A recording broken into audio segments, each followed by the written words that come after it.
پھر اس کے بعد دوبارہ عربوں کی کچھ بدعات کا تذکرہ.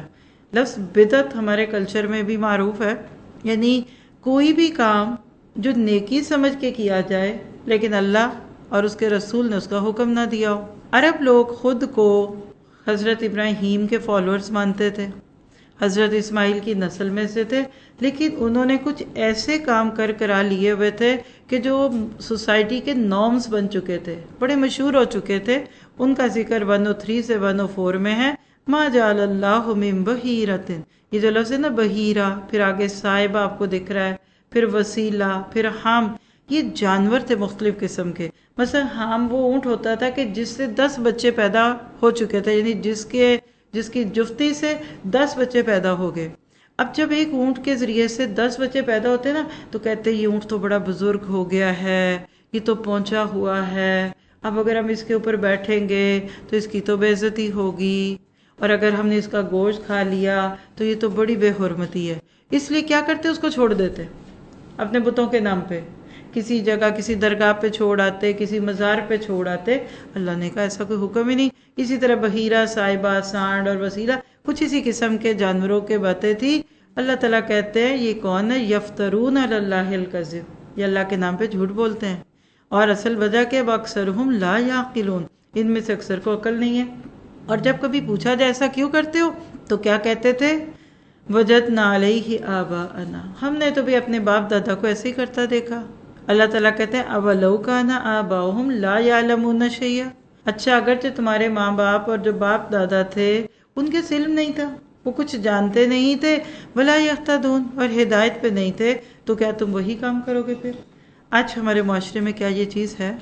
ہم باپ دادا کے وقت کی چیزیں تو پھینک چکے، وہ صوفے نکل گئے جو دادی کے وقت میں گھر میں تھے، وہ کپڑے جو نانی دادی نے سنبھال کے رکھے ہوئے تھے کہ یہ اس کو شادی میں پہنانا، آج وہ ہمیں آؤٹ ڈیٹڈ لگتے ہیں. وہ غرارے اور وہ لمبے لمبے دوپٹے تو گئے. ہم آج کھانے بھی اپنی دادیوں نانیوں کے سٹائل کے نہیں کھاتے. دادی اماں کے ہاتھ کا ایک پراٹھا کھا کر سارا دن بچے کو دادی کی محبت محسوس ہوتی تھی، آج ہم نے کیا کچھ کر دیا.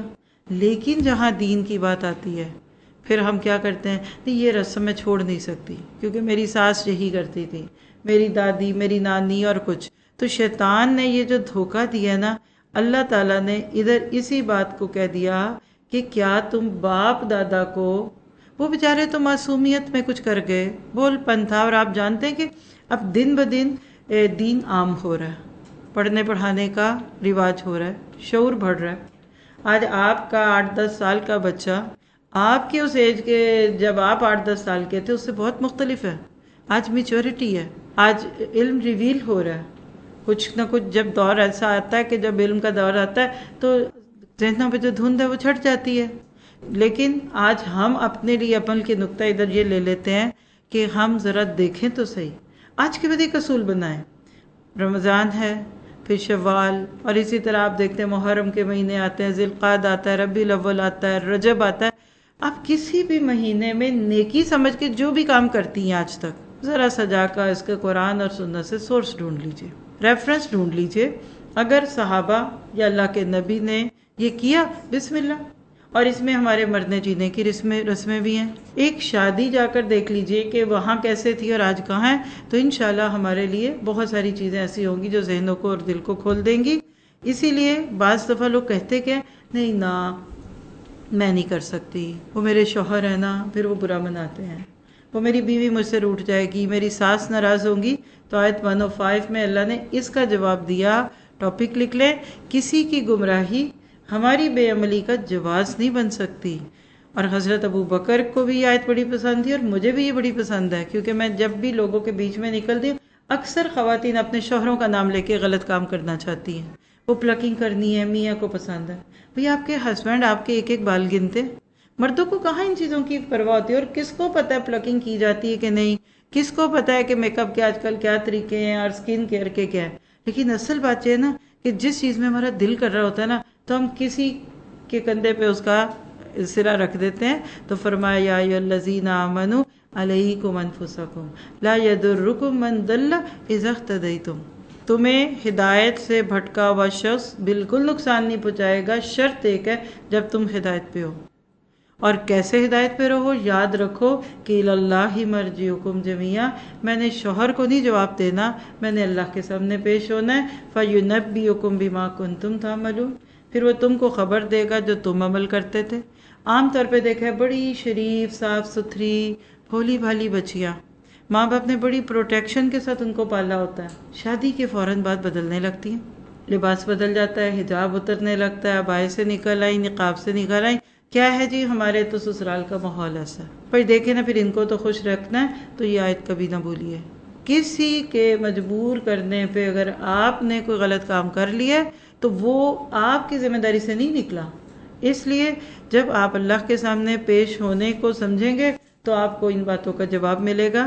تو کیا پتہ چلا کہ اگر سمجھانے کے باوجود لوگ نیکی کا راستہ اختیار نہ کریں اور برائی سے باز نہ آئیں تو یہ نقصان دہ نہیں ہے، جب کہ ہم خود نیکی پر رہیں اور برائی سے بچتے رہیں۔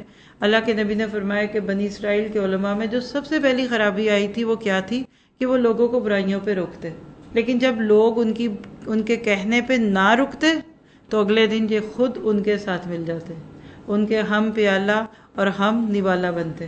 اب اگر اس کی میں آپ کو پریکٹیکل اگزامپل نہ دوں تو میں بھی نہیں حق ادا کر پاؤں گی۔ آج کچھ بزرگ شادیوں کے مواقع پہ بچوں کو منع کرتے ہیں کہ دیکھو بے پردگی نہیں ہوگی، عورت مرد اکٹھے نہیں بیٹھیں گے، ایک گانا بجانا نہیں ہوگا۔ اب وہ بچے آگے سے بات نہیں مانتے، پوتا ہے، نواسا ہے، بیٹا، وہ کہتا نہیں میں تو یہ بھی کروں گا، وہ بھی کروں گا، یہ گیٹ اپ ہوگا، وہ ہوگا، اور میری دلہن تو سب کے ساتھ دیکھے گی، اور اب اس سے زیادہ بھی خرافات آ گئی۔ اب آپ نے تو کہہ دیا تھا، اچھا وہ نہیں مانے تو کیا آپ کو جا کر اس محفل کا حصہ بننا چاہیے؟ ہم بن جاتے ہیں، پھر وہی دادی دادا کو سٹیج پہ بٹھاتے ہیں، پھر وہی ساس سسر اور یہ بڑے پیار سے فیملی فوٹو سیشنز ہوتے ہیں۔ یہ نہیں کرنا، آپ نے بتا دیا، اگلا نہیں مانتا تو واک آؤٹ جائیے، پھر آپ اپنے ذمہ دار ہیں، اللہ نے آپ کو سمجھ دی، عقل دی، آپ بالغ ہو گئے، آپ جائیے، میں نہیں جا رہی۔ آپ کہہ کے تو دیکھیے کہ ماں ہونے کے ناطے میں نہیں ہوں گی شادی میں، خود ہی ٹھیک ہو جائیں گے۔ یہ جو ایموشنل ٹارچر ہے نا، یہ نہیں ہم دیتے۔ ہم ایسے وقتوں پہ کہتے نہیں جوان بچہ ہے، خوشی کا موقع ہے، یہ تو یہ آیت ہمیشہ اپنے پلو سے باندھیے کہ اللہ مرجعکم، جب اللہ کے پاس جائیں گے تو کیا جواب دیں گے۔ اور دوسری طرف جو ہم دورہ قرآن کر رہے ہیں وہ رضی اللہ عنہ ہے نا، ہر دن اسی جذبے کے ساتھ بیٹھ کر اٹھتے ہیں وہاں سے کہ صحابہ کی سب سے بڑی نیکی ہی یہ تھی کہ انہوں نے اللہ کو ناراض کر کے بندوں کو خوش نہیں کیا۔ اللہ تعالیٰ مجھے آپ کو بھی اس کی توفیق دے۔ پھر آگے بڑی طویل آیت ہے 106 سے 108 میں، وصیت پر گواہی کیسے دی جائے، یعنی ہمارا دین کتنا خوبصورت ہے، زندگی بھر کی بھی گائیڈ لائن ہے، اسلام ایک مکمل ضابطۂ حیات ہے۔ کوئی شخص فوت ہو رہا ہے، یعنی یہ آیت خاص طور پہ ایک واقعے سے ریلیونٹ ہے، پردیس ہے، دیار غیر ہے، غیر مسلم ملک میں کوئی گیا ہوا ہے سفر میں یا رہتا ہی ہوا ہے، اور اس کو ایک دم موت کی کیفیت ہے، یعنی ہارٹ اٹیک ہو رہا ہے، ایک دم اس کا برین ہیمریج ہو رہا ہے۔ اب اس کے پاس کچھ چیزیں ہیں، کیا کرے؟ ارد گرد جو لوگ ہیں وہ سارے نان مسلم ہیں، تو یہ ایک پورا پروسیس ہے۔ میں جب بھی اس کو پڑھتی ہوں تو میں اس چیز پہ بہت زیادہ اللہ کا شکر ادا کرتی ہوں کہ اللہ تو نے ہمیں اس دین میں ڈالا کہ جو اچانک موت کے بھی احکامات تجھے ہمیں سکھاتا ہے۔ وہ اپنی چیزیں کسی کو دے گا، پھر ان کو وصیت کرے گا کہ جاؤ پیچھے بیک ہو مدینہ میں جاؤ اور وہاں جا کے میری چیزیں دو، اور ایسا ہوا تھا نبی صلی اللہ علیہ وسلم کے دور میں۔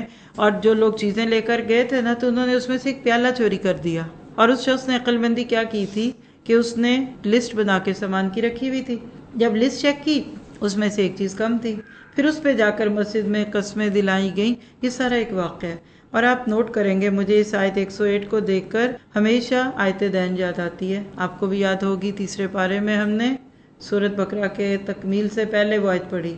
یعنی قرآن پاک کی طویل آیات، نمبر 1 منی میٹر سے متعلق ہے، روپے پیسے سے متعلق، اور دوسری انسانی معاملات کی ہیں۔ اس سے آپ سمجھ سکتے ہیں کہ اسلام کا مزاج کیا ہے۔ ہم قرآن پڑھ کے انسان دوست نہیں رہتے، ہم اللہ کے آگے نمازیں پڑھتے ہوئے تو اور سے اور نمازیں، تراویح، تہجد اور نہ جانے کیا کچھ کرتے ہیں، جو بڑی اچھی بات ہوگی، لیکن انسانوں کے ساتھ آپ کیسے ہیں؟ لوگوں کے ساتھ، آپ کے ساتھ رہنے والے آپ کے بارے میں کیا گواہی دیتے ہیں؟ آپ لوگوں کے مال کو ضائع تو نہیں کرتے، آپ ان کے لیے کوئی تکلیف کا سبب تو نہیں۔ اسلام یہ چاہتا ہے کہ مسلمان کون ہو کہ جس کے ہاتھ اور اس کی زبان سے دوسرے محفوظ ہو جائیں۔ پھر اس کے بعد آیت نمبر 109 میں رسولوں کی اللہ تعالیٰ کے ہاں حضوری کا ذکر ہے۔ یہ وہ آیتیں ہیں جو اللہ کے نبی صلی اللہ علیہ وسلم کو بہت اداس کر دیتی تھی. یوم یجمع اللہ الرسل فیقول ماذا اجبتم قالوا لا علم لنا انک انت علام الغیوب. اصل میں اب یہاں سے سورۃ مائدہ کا اینڈ کی طرف ہم بڑھ رہے ہیں، جس میں پتہ یہ چلے گا کہ قیامت کے دن انبیاء کرام سے سوال جواب ہوگا ان کی امتوں کے بارے میں، اور ہر نبی اپنی زندگی میں اس بارے میں پریشان تھا کہ جب میرے سے حساب ہوگا تو میں کیا کروں گا. آپ اور میں بس اس وقت یہ سوچ لیں کہ اگر انبیاء کرام سے حساب ہونا ہے تو کیا ہم سے نہیں ہونا؟ ہم سے بھی ہونا ہے اور ان سے بھی ہونا ہے. پھر آیت 110 میں حضرت عیسیٰ پر اللہ تعالیٰ کے احسانات کا تذکرہ ہے. ہم جانتے ہیں کہ حضرت عیسیٰ علیہ السلام کی پیدائش انجوجل وے پہ ہوئی تھی. پھر اللہ تعالیٰ نے ان کو معجزات دیے تھے، مردوں کو زندہ کرنا اور باقی چیزیں جو ہم سورۃ آل عمران میں پڑھ چکے ہیں 3 پارے میں. اس آیت میں اللہ تعالیٰ نے ان کا تذکرہ کر کے ایک خاص احسان آیت 111 میں بتا دیا، اور وہ کیا تھا؟ وَإِذَا أُوحِيتُ إِلَى الْحَوَارِيِّينَ أَنْ آمِنُوا بِي وَبِرَسُولِي قَالُوا آمَنَّا وَاشْهَدْ بِأَنَّنَا مُسْلِمُونَ. حواریوں کا ذکر ہے. نبی صلی اللہ علیہ وسلم کے ساتھیوں کو صحابی کہتے ہیں. حضرت عیسیٰ علیہ السلام کے ساتھیوں کو حواری کہتے تھے.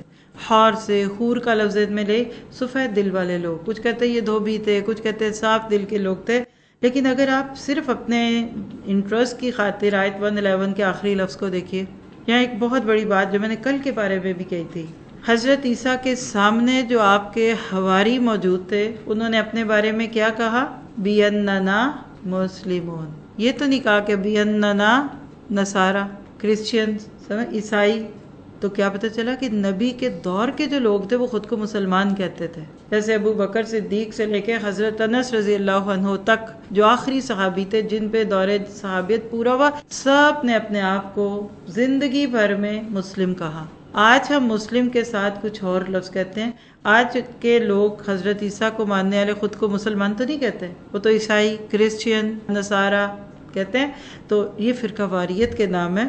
پھر اس کے بعد سورت کے اینڈ کی طرف بڑھتے ہیں تو ایک فرمائشی معجزے کا مطالبہ ہے، اور خاص طور میں پھر اس میں سورت کا نام مائدہ بھی آئے گا. آیت 112 سے 113 میں اِذْ قَالَ الْحَوَارِيُّونَ يَا عِيسَى ابْنَ مریم، حضرت عیسیٰ کو پکار رہے ہیں، نام لے رہے ہیں کہ ابن مریم یعنی عیسیٰ، کیا آپ کا رب یہ کر سکتا ہے؟ یا نوٹ کیجئے حل یستطیع ربک. آج کے کرسچنز کیا کہتے ہیں؟ Jesus God. حضرت عیسیٰ کے دور کے حواری جو ان کے صحابی کہہ لیجئے، وہ کیا کہہ رہے ہیں؟ کیا آپ کا رب یہ کر سکتا ہے؟ قرآن کا صرف ترجمہ آپ دکھا دیجئے کرسچنز کو تو کتنی اصلاح ہو. کیا آپ کا رب یہ کر سکتا ہے کہ ہم پر آسمان سے خوان اتار دے؟ قال اتقوا اللہ، حضرت عیسیٰ نے کہا اللہ سے ڈر جاؤ اگر تم مومن ہو. کیونکہ حضرت عیسیٰ کو پتا تھا کہ جب اللہ سے کچھ مانگ لیا جائے اور اس کا پھر حق ادا نہ کیا جائے تو پکڑ بہت ہوتی ہے. تو یہ وہ آیتیں ہیں جس کی وجہ سے اس سورت کا نام سورت مائدہ. اگلی آیتیں 114 سے 115 میں معجزے کے لیے دعا اور اللہ تعالیٰ کا جواب. جب قوم نے کہا نہیں پلیز آپ ہمارے لیے ریکویسٹ کریں، دیکھیں نہ وہ اہل کتاب ہیں، یہود تھے، ان کے لیے بھی تو منسلوا اترا تھا، تو ذرا اللہ سے ہمارے لیے کہہ دیں. تو پھر حضرت عیسیٰ نے یہ دعا کر دی تھی کہ ربنا انزل علینا. آپ اس دعا کی خوبی نوٹ کرنا چاہیں تو کر لیں، اس میں لفظ اللہم بھی ہے اور ربنا بھی ہے. عام طور پہ قرآن پاک کی دعائیں ربنا سے شروع ہوتی ہیں. اکثر آپ نے چہل ربنا، 40 ربنا کی بکس بھی دیکھی ہوگی نا. اور اللہما کی دعا عموماً مسنون دعاؤں میں آتی ہے جو اللہ کے نبی سے آتی ہے. یہ واحد دعا ہے جس میں اللہم ربنا انزل علینا مائدۃ من السماء، یعنی کہ اللہ ہمارے لیے آسمان سے مائدہ اتار دے تاکہ یہ ہمارے اگلے پچھلوں کے لیے عید ہو، تیری نشانی ہو، اور ہم اس میں سے کھائیں، اور تو بہترین ہے. اللہ نے کہا ٹھیک ہے. قال اللہ انی منزلھا علیکم، ٹھیک ہے میں تم پہ نازل کرنے والا ہوں، لیکن ایک بات یاد رکھنا فَمَن يَكْفُرْ بَعْدُ مِنْكُمْ، تم میں سے کسی نے اس کے بعد بھی انکار کیا، کفر کیا یعنی ناشکری کی، تو فَإِنِّي اعذبہ عذابا، میں تمہیں ایسا عذاب دوں گا کہ لا اعذبہ احد من العالمین، کہ کسی کو بھی نہ دیا ہوگا. بس ابھی تک یہ کہانی کلوز ہوتی ہے. کیا یہ مائدہ اترا تھا کہ نہیں؟ یہ سوال علماء میں بھی بہت رہا اور عام میں بھی پھرا. میں آپ سے پوچھتی ہوں کہ آپ کو مجھے اس سے کیا فائدہ ہوگا؟ لوگ کہتے ہیں ہائے ہم پہ کیوں نہیں اترتا، تو کیا آپ پہ نہیں اترتا؟ یہ افطاری کے وقت پہ جو ڈھیر کھانوں کا ہوتا ہے، جو سحریوں میں ٹیبل پہ کچھ رکھنے کی جگہ نہیں ہوتی، اللہ نے آج ہمارے لیے بھی خوان رکھے ہوئے ہیں. اصل بات ہے کہ ہم ناقدریوں کی وجہ سے، ناشکریوں کی وجہ سے اس کا حق ادا نہیں کرتے. اور پھر اس کے بعد سورت کے بالکل اینڈ کی طرف آیت 116 سے 118 میں عیسائیوں کے شرک سے حضرت عیسیٰ علیہ السلام کا اعلان برات. آج آپ دیکھیے کہ کرسچینٹی کے جو مختلف سیکٹس بن چکے ہیں نا، ہر سیکٹ حضرت عیسیٰ علیہ السلام کے بارے میں غلوف کا شکار ہے. کوئی کہتا ہے کہ جیزس گاڈ، یعنی وہ خود ہی خدا تھے، نعوذ باللہ. ایک فرقہ دوسرا ہے، وہ کہتا نہیں وہ تو اللہ کا بیٹا ہے. تیسرے کچھ اور کہتے ہیں، چوتھے کچھ اور کہتے ہیں. قیامت کے دن کیا ہوگا؟ اور میں جب بھی یہ رکوع پڑھتی ہوں اور خاص طور پہ اس آیت پہ آتی ہوں تو میں کہتی ہوں کہ آج دنیا میں سب سے زیادہ کثیر تعداد کرسچنز کی ہے جو اپنے زوم میں حضرت عیسیٰ کو اللہ یا اللہ کا بیٹا کہتے ہیں، اس کی ماں کو بھی اللہ کہتے ہیں، کوئی حضرت جبرائیل کو بھی ہولی گوسٹ کا نظریہ ہے. قیامت کے دن ان کے دل پہ کیا گزرے گی؟ آج آپ کو پتا ہے کہ ننس یعنی کچھ خواتین جو ہیبٹ کر کے، یعنی وہ ایک خاص ڈریس اپ کر کے چرچوں میں رہتی ہیں، ہم شادی نہیں کریں گی. کیوں؟ کیونکہ ہم جیزس کی دلہنیں بنیں گی. پہلے تو آپ دیکھیے کہ اس قوم کے دماغوں پہ کیا ہے. آج ہم نبی صلی اللہ علیہ وسلم کا تصور کریں تو ہمارے ذہن میں ایک باپ آتا ہے، یہ اپنے نبی کو ایک شوہر کے روپ میں دیکھتے ہیں. پھر دوسری بات اس میں آپ دیکھیے کہ اس ایک آیت میں حضرت عیسیٰ علیہ السلام کی وہ کیفیت اور وہ رقت آپ جا کر بعد میں پڑھ کے دیکھیے اس کو تو آپ کا دل دکھے گا. کیونکہ اللہ کہہ رہے ہیں یا عیسی ابن مریم، او عیسیٰ مریم. اب سوچیے کہ ایک کوٹ ہے، عدالت اور کٹہرے میں عیسیٰ کو کھڑا کیا گیا اور الزام کیا ہے کہ جی یہ اللہ کا بیٹا ہے. تو اللہ کہتے ہیں انت قلت للناس، اے عیسیٰ کیا آپ اپنے فالورز کو یہ کہا تھا اتخذونی و امی الہین من دون اللہ، کہ مجھے اور میری ماں دونوں کو خدا بنانا؟ اب حضرت عیسیٰ تو کانپنے لگیں گے. قال سبحانک ما یکون لی ان اقول ما لیس لی بحق، کہیں گے اللہ میں کیسے وہ بات کہہ سکتا ہوں جس کا مجھے حق نہیں. اور بالفرض ان کنت قلتہ، میں نے اگر کہا بھی ہے، اگر بالفرض میں نے اپنی قوم کو کہا ہوتا فقد علمتہ، تو پھر تجھے تیرے علم میں ہوتا. کیونکہ تعلم ما فی نفسی، تو جانتا ہے جو میرے نفس میں، ولا اعلم ما فی نفسک، اور میں نہیں جانتا جو تیرے جی میں، انک انت علام الغیوب. تو قرآن پڑھ کر انسان کا عقیدہ کرسٹل کلیئر ہو جاتا ہے کہ انبیاء کرام نے کبھی بھی اپنی قوموں کو ایسے کام کرنے کا حکم نہیں دیا. اور پھر آخری آیتیں 119 سے 120، سچائی کا صلہ روز قیامت ہی ملے گا. قال اللہ ھذا یوم، اللہ کہے گا یہ وہ دن ہے، ینفع الصادقین صدقہم، جس دن سچے لوگوں کو ان کا سچ فائدہ دے گا. اس پہ ابن عباس کہتے ہیں کہ یہاں صدق سے مراد توحید ہے، یعنی سچے لوگوں سے مراد موحدین ہے. چونکہ پیچھے قوم کے بگاڑ کی باتیں تھی تو اللہ کہتا ہے جو اللہ کو ایک مانیں گے، قیامت کے دن ان کا یہ عقیدہ لا الہ الا اللہ کا یہ ان کو فائدہ دے گا. اور ان کے لیے پھر جنات ہوں گی جس میں نہریں بھی بہتی ہوں گی اور اس میں ہمیشہ بھی رہیں گے. اور یہاں نوٹ کیجئے رضی اللہ عنہم ورضوا عنہ، اللہ ان سے راضی ہوا اور وہ اللہ سے راضی ہو گئے. ذالک الفوز العظیم. ایک بندہ مومن کی سب سے بڑی خواہش ہوتی ہے کہ اللہ اس سے راضی ہو جائے اور وہ اللہ کو ناراض نہ کرے.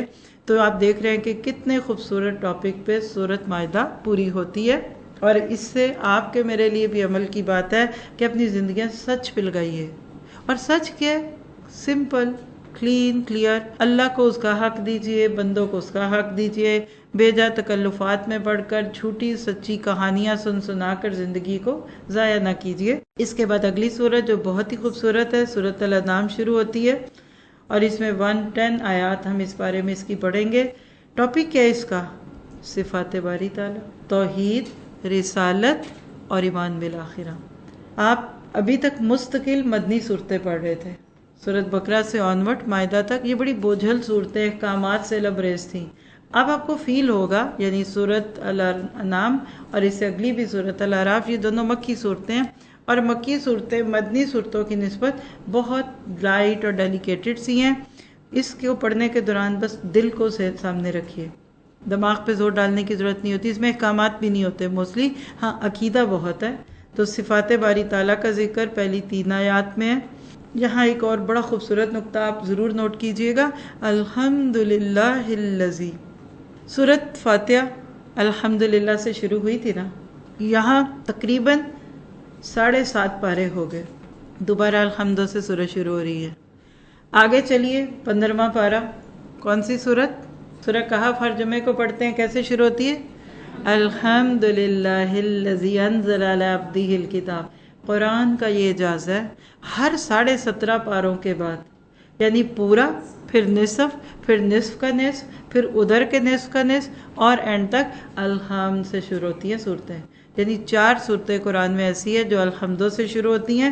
اسی سے آپ کو مزاج سمجھ آ جائے گا کہ اس میں اللہ تعالیٰ کی تعریفیں ہیں. اور خاص طور پہ اس میں آپ دیکھ رہے ہیں اللہ کے نور اور اندھیروں کو پیدا کرنے کی بات ہے. نور اور اندھیرے کیا ہیں؟ توحید اور کفر. آپ دیکھیے کہ سچ ایک ہوتا ہے، جھوٹ کو جتنے مرضی بول لیں. تو ان آیات کو پڑھتے وقت ہم سب کو اس چیز کو سامنے رکھنا چاہیے کہ زندگی میں ہمیشہ روشنیوں کی تلاش میں رہیں. توحید کا نور، ہماری روح نورانی ہو، اس کا دل ٹھنڈا، ہمارا دل خوش ہو.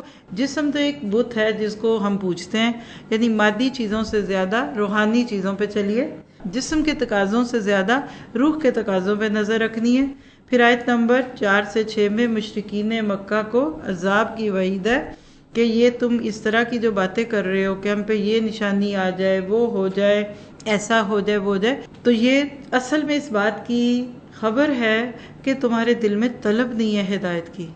اللہ تعالیٰ نے لوگوں کو اپنا پیارا نبی دیا. نبی چل کے نبی مدینہ والوں کے پاس تو بعد میں آئے. آپ دیکھیے کہ مکہ کی زمین ترس رہی تھی کہ کوئی ہادی آئے، کوئی راہبر ہو، کوئی مزکی ہو، مربی ہو، کوئی استاد ہو. اللہ نے محمد صلی اللہ علیہ وسلم کو بھیج دیا. لیکن لوگوں کے نخرے دیکھیے، مطالبے دیکھیے، ان کی مجبوریاں دیکھیے. تو اللہ تعالیٰ نے ادھر یہ بات کر کے بتا دیا کہ پچھلی قوموں نے بھی یہی کچھ کیا تھا. جب تک کوئی نعمت نہیں ہوتی نا، ہم حسرت کرتے ہیں، ہائے یہ ہو تو ہم یہ کریں، ایسا ہو جائے تو یہ کریں. اچھا وہ نعمت آ جاتی ہے، وہ نعمت آپ کو مل جاتی ہے تو ہم پھر اس کی قدر نہیں کرتے. تو کہہ لیجئے کہ مکہ والوں نے نبی صلی اللہ علیہ وسلم کی قدر نہ کی جو کرنے کا حق تھا. پھر آیت 7 to 11 پہ اللہ تعالیٰ نے اپنے پیارے نبی کی دل جوئی کی. دیکھیے جس کے دل میں تڑپ ہوتی ہے نا کہ دوسروں کو فائدہ دے، تو وہ تو تڑپتا ہے. اللہ کے نبی لوگوں کو دن کو بھی پکارتے تھے، رات کو بھی پکارتے تھے. آپ نے اپنے آپ کو فلی ڈیووٹ کیا ہوا تھا، فل ٹائم مبلغ تھے، استاد تھے اور بہت کچھ تھے. لیکن جب لوگ آپ سے فائدہ نہیں اٹھاتے تھے تو اللہ کے نبی کا دل دکھتا تھا. اب یہ تھوڑی تھا کہ اللہ کے نبی کو اسے کچھ مال ملنا ہے. آج بھی آپ دیکھیے ایک سچا دائی، لوگوں کو دین سے جوڑنے والا، اپنے دل میں درد محسوس کرتا ہے کہ اتنا خوبصورت کلام ہے اور لوگ اس کو لینا نہیں چاہتے. اور خاص طور پہ پھر ان آیات میں آپ پڑھیے کہ مجھ سے مانگتے تھے، چاہتے یہ بس دعائیں کر دی جائیں، بس دعا کر دیں ہمارے لیے ہو جائے، اچھا وہ کر دیں. آج ہمارا بھی کوئی قرآن کے ساتھ کچھ ایسا ہی معاملہ ہے. پڑھنے پڑھانے کا ہمیں شوق نہیں. ہم 3 گھنٹے کی فلم دیکھ سکتے ہیں، 2.5 گھنٹے کا دورہ قرآن ہمیں بہت لمبا لگتا ہے، 1.5 گھنٹہ بھی ہمیں بہت ہی لمبا لگتا ہوگا یا پتہ نہیں کیا ہے. اور دل چاہتا ہے کہ وقت 1 گھنٹے کا ہو اور اس میں سب خزانے بھی ڈال دیے جائیں. تو یہ ساری باتیں آپ کو مجھے کیا سکھاتی ہیں؟ اللہ سے دعا کرے کہ اللہ ہمارے دل میں دین کی محبت ڈال دے. جس چیز میں دل لگ جاتا ہے اس میں وقت کا احساس نہیں ہوتا. پھر آیت 12 سے 14 میں اللہ تعالیٰ غنی اور معبودان باطل محتاج ہیں، کیونکہ مکہ میں تو گھر گھر شرک تھا، بت پوجے جاتے تھے. تو اللہ تعالیٰ نے ادھر توحید اور شرک کا جو فرق بتا دیا گیا. اور اس میں ایک بڑی خوبصورت بات ہے، کتب علی نفسہ الرحمہ، اللہ نے اپنے نفس پہ رحمت رکھ لی. یاد رکھیے کہ اللہ تعالیٰ اپنی اصل کے اعتبار سے رحمت والا ہے. بسم اللہ الرحمن الرحیم میں 2 نام رحم سے متعلق ہیں. سورۃ فاتحہ میں الحمدللہ رب العالمین، الرحمن الرحیم میں دونوں رحم کے صیغے ہیں. آپ دیکھیے کہ ہم صحت مند تو ہمیشہ ہی ہوتے ہیں نا، بیمار کبھی کبھی ہوتے ہیں، عافیت ہمیشہ ہوتی ہے، کبھی نہ کبھی چوری ہو جاتی ہے، یہ اللہ کی رحمت ہے. خوش ہم ہمیشہ ہوتے ہیں، کبھی کبھی سیڈ بھی ہو جاتے ہیں. تو کیا پتہ چلا کہ اللہ نے تو اپنی رحمت دی. اور اللہ کی رحمتوں میں سب سے بڑی رحمت کیا ہے؟ الرحمن علم القرآن. اللہ نے اپنے ناموں میں سے ایک نام پہ صورت رکھی ہے قرآن میں، اور وہ الرحمن ہے. القہار نام کی کوئی صورت نہیں ہے، الجبار نام کی کوئی صورت نہیں ہے، کیونکہ ان ناموں کے ساتھ ہمیں کچھ نیگیٹو دکھتا ہے، حالانکہ اللہ کے یہ نام بھی نیگیٹو نہیں ہے. تو بہرحال آگے چلتے ہیں. تو آیت 15-16 میں نبی صلی اللہ علیہ وسلم کی عاجزی کا ذکر ہے. کیسے آپ اپنے بارے میں بہت زیادہ حساس تھے. قل انی اخاف ان عصیت ربی عذاب یوم عظیم، کہا میں تو گناہ کرتے ہوئے اللہ کی پکڑ سے ڈرتا ہوں. اگر آپ کو یاد رہے نا تو اس آیت کو یاد کر لیجئے. اگر عربی نہیں یاد کر پاتے نا اردو کر لیں. کبھی بھی کوئی شخص آپ کو گناہ کی دعوت دے، یا مجبور کرے یا اپنی ناراضگی سے آپ کو ڈرائے تو یہ جملہ بولا کرے، انی اخاف، میں ڈرتی ہوں کس بات سے، ان عصیت ربی، اگر میں نافرمانی کروں اپنے رب کی، کس بات سے، عذاب یوم عظیم، یعنی مجھے عذاب عظیم سے کا ڈر ہے اگر میں اللہ کی نافرمانی کروں، اور میں یصرف عنہ یومئذ، جس سے وہ عذاب روک لیا گیا اس دن، فقد رحمہ، اللہ نے اس پہ رحم کر دیا۔ تو کبھی لوگوں کی خوشی کے لیے اللہ کو ناراض نہیں کرنا۔ پھر آگے بڑا خوبصورت موضوع ہے آیت 17-18 میں، نفع اور ضرر کا مالک صرف اللہ ہے۔ اگر صرف یہ بات آج ہم اپنے اس ملک کے ان پڑھ لوگوں سے لے کے پڑھے لکھے لوگوں کو بتا دیں تو ان پڑھ لوگ گداگری نہ کریں، اسٹریٹ بیگرز نہ بنیں، آپ کے کپڑے پھاڑنے کی کوشش نہ کریں، اور بڑے لوگ جو ہیں وہ غیروں کی مدد کی امید نہ رکھیں۔ جب آپ کا یقینا جی مسلم بیلیف ہے، اور وہ کیا ہے، وَإِن يَمْسَسْكَ اللَّهُ بِضُرٍّ فَلَا كَاشِفَ لَهُ، اگر اللہ تمہیں کوئی تکلیف دینا چاہے تو کوئی اس کو ہٹانے والا نہیں، ہاں کون ہٹائے گا، اللہ ہوا، اللہ ہی اٹھاتے۔ وہ کہتے ہیں نا کہ ماں مارے بچہ ماما پکارے، ماں ہی پھر بچے کو پکڑتی ہے تو بچے کو چین آتا ہے۔ وَإِن يَمْسَسْكَ بِخَيْرٍ، اور اگر تجھے کوئی خیر وہ دینا چاہے، فَهُوَ عَلَى كُلِّ شَيْءٍ قَدِيرٌ، تو وہ اس چیز پہ قادر ہے۔ ماں باپ ہمیشہ خواہش کرتے ہیں کہ بچے کو چوٹ نہ لگے، بچے کو بہترین چیز ملے، لیکن بچے گرتے ہیں، بچوں کو چوٹیں لگتی ہیں۔ ماں باپ چاہتے ہیں بچہ فرسٹ آئے، بچہ کبھی ہو سکتا ہے فیل بھی ہو۔ صرف اللہ کی ذات ہے، اور اس پہ اللہ کے نبی نے ایک بڑی پیاری دعا سکھائی ہے، اپنی دعاؤں کا حصہ بنا لیں۔ دیکھیں زندگی میں اولاد کی طرف سے غم آتے ہیں، شوہروں کی طرف سے آتے ہیں، بیویوں، بھائی بہنوں، سب کے آتے ہیں، کبھی مالی پریشانیاں کچھ نہ کچھ آتی ہیں، تو اس آیت کو یاد رکھ لیں جو اس دعا کے ساتھ جڑی ہوئی ہے کہ اللہم لا مانع لما آتیت ولا معطی لما منعت ولا ینفع ذا الجد منک الجد۔ یہ صحیح مسلم کی روایت ہے، اور مشکات میں بھی 876 ہے کہ اے اللہ جو چیز تو عطا کر دے اسے کوئی روکنے والا نہیں۔ سچی بات ہے، وہ جو دینا چاہتا ہے نا، ساری دنیا آپ کی دشمن ہو جائے، ساری دنیا آپ سے حسد کرے، وہ چیز آپ کو پھر بھی مل جاتی ہے۔ اور جس چیز کو تو روک لے اس سے کوئی عطا کرنے والا نہیں۔ حرم میں جا کر غلاف کعبہ کو تھام کے بھی دعا کرو تو پھر بھی نہیں ملتی چیز۔ ماں باپ بچوں کے لیے بہترین مستقبل کے خواب دیکھتے ہیں، ماں باپ ہمارے کلچر میں بیٹیوں کو سونے میں تول دیتے ہیں، نصیب میں نہیں ہے تو نہیں ملتا۔ ولا ينفع ذا الجد منک الجد، اور دولت مند کی دولت تیرے ہاں کوئی فائدہ نہیں دے سکتی۔ گاڑی کھڑی ہے چلی نہیں رہی، آپ کو چابی نہیں مل رہی، یعنی چیز آپ کے ہاتھ میں ہوتی ہے فائدہ نہیں ہوتا، چابی پرس میں آپ کو مل ہی نہیں رہی۔ جب تک اللہ نہ چاہے تو اس دعا کو یاد کیجیے گا، اور جہاں بھی زندگی میں کوئی تکلیف آئے اس کو پڑھیے، اللہ تعالیٰ دل کو ٹھنڈا کرے گا۔ آگے آیت نمبر 19-20 میں نبی صلی اللہ علیہ وسلم کی صداقت کی گواہی ہے کہ آپ سچے نبی تھے، اور کس طریقے سے، کس لگن سے لوگوں کو سچ کی طرف بلاتے تھے۔ اور اس میں جو بات آپ کے میرے لیے عمل کا نقطہ ہے وہ کیا ہے کہ یہ قرآن جو نبی صلی اللہ علیہ وسلم پہ نازل کیا گیا وہ کیوں تھا، لِأُنذِرَكُم بِهِ، تاکہ میں تمہیں اس کے ذریعے سے انذار کروں، وارن کروں، تمہیں اچھے برے سے ڈراؤں اور بتاؤں، وَمَن بَلَغَ، اور جس کو پہنچے۔ تو آپ کو مجھے بھی اپنے بچوں سے لے کر اور بھی جو بھی آپ کے بڑے چھوٹے قریب ہیں قرآن کے ذریعے نصیحت کرنی چاہیے۔ جو اکثر ہم اپنے ارد گرد والوں کو ڈراتے رہتے ہیں، دھمکاتے رہتے ہیں، کبھی اس کی بات کبھی اس کی بات، بہت بہتر ہے چند آیتیں نپی تلی زبان سے اپنے بچوں، شوہر، بیوی، جس کو بھی آپ سمجھانا چاہتے رکھ دیں۔ پر یہ ہم کب رکھیں گے؟ جب ہمیں خود سمجھ آئیں گی۔ تو جتنا آپ قرآن سے قریب ہوتے جاتے ہیں آپ کے معاملے سیدھے ہوتے جاتے ہیں اللہ کی رحمت سے۔ كتاب أنزلناه إليك مبارك ليدبروا آياته وليتذكر أولو الألباب كتاب أنزلناه إليك مبارك ليدبروا آياته وليتذكر أولو الألباب